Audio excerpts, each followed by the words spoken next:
vous rappelez de la première fois que vous avez poussé les portes du groupement de créateurs? Ouais, c'était en connexion visio du coup avec le Covid. J'ai fait une visio avec Barbara, donc du coup notre animatrice, je voulais juste d'abord savoir ce qu'était le groupement de créateurs exactement. On a fait une petite visio d'1 heure où elle m'a présenté le groupement de créateurs et elle m'a testé. J'avais un projet, net dans ma tête mais très flou à définir et Oui. elle a voulu que je lui définisse mon projet. En fait, j'ai trouvé que c'était assez intéressant parce que c'était audacieux de sa part presque de me demander ça alors que je voulais pas spécialement parler au début. Et finalement, ça a déclenché le truc et on en a parlé pendant, je sais pas, mais un long moment. Et le feeling est bien passé, donc après, je suis venue pousser la porte.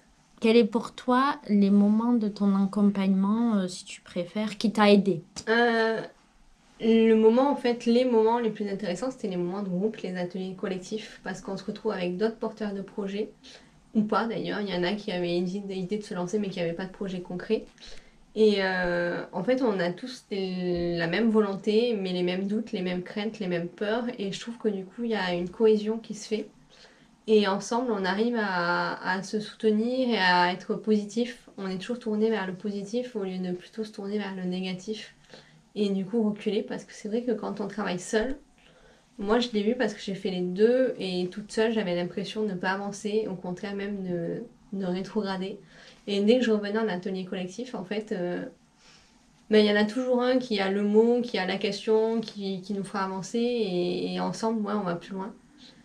Ça a aussi été la définition de son projet. Ça a été le moment clé en fait où j'ai dû poser toutes les idées que j'avais pour savoir vers quoi exactement j'allais aller. Et un autre moment fort, je dirais que ça a été pitcher son projet.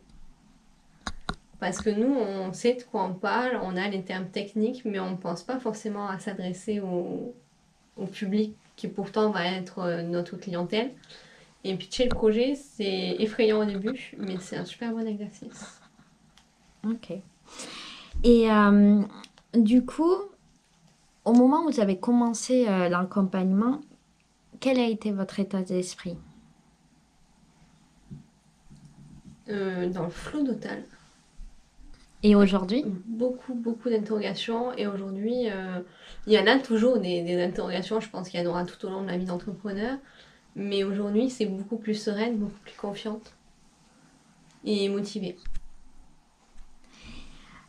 Pouvez-vous nous parler de votre projet? Parce que vous êtes là, vous avez intégré un groupement de créateurs parce que vous avez un projet de création. Vous pouvez nous en parler, la manière dont ça a évolué depuis que vous avez commencé? Je suis entrée au groupement de créateurs. J'avais un projet à la base de journal en ligne, de webzine. Mais un peu amélioré, donc avec une partie où on proposerait aux partenaires du journal de créer leur support de communication et tout ce qui s'ensuit. Et il se trouve que le journalisme, c'est quand même très compliqué. Se lancer actuellement, c'est d'autant plus compliqué. Trouver des subventions, ça s'annonçait un sacré travail. Et puis on perd un peu de notre liberté de la presse.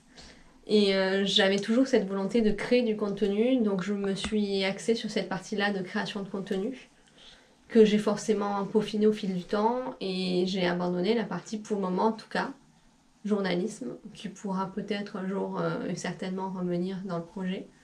Mais je me suis dit que j'allais me consacrer sur de la création de contenu et une communication pour des clients. Aujourd'hui, vous en êtes où? Est-ce que vous avez d'autres projets? Est-ce que vous avez créé votre entreprise? Est-ce que vous êtes en emploi? Aujourd'hui, j'ai créé mon entreprise depuis le 3 mai dernier. Et en parallèle, j'ai trouvé un poste de graphiste à mi-temps. Donc ça me permet d'apprendre encore des choses. On apprend toujours, c'est intéressant et enrichissant. J'ai entendu que vous avez une phrase que vous aimez bien transmettre, qu'on vous a un jour Mm. transmis vous aussi. C'est laquelle? Je pense que l'un des meilleurs conseils, c'est si vous êtes porteur de projet, si vous voulez créer votre entreprise, pensez toujours que l'entreprise, c'est vous. Vous êtes l'entreprise. Merci, Laurine. De rien.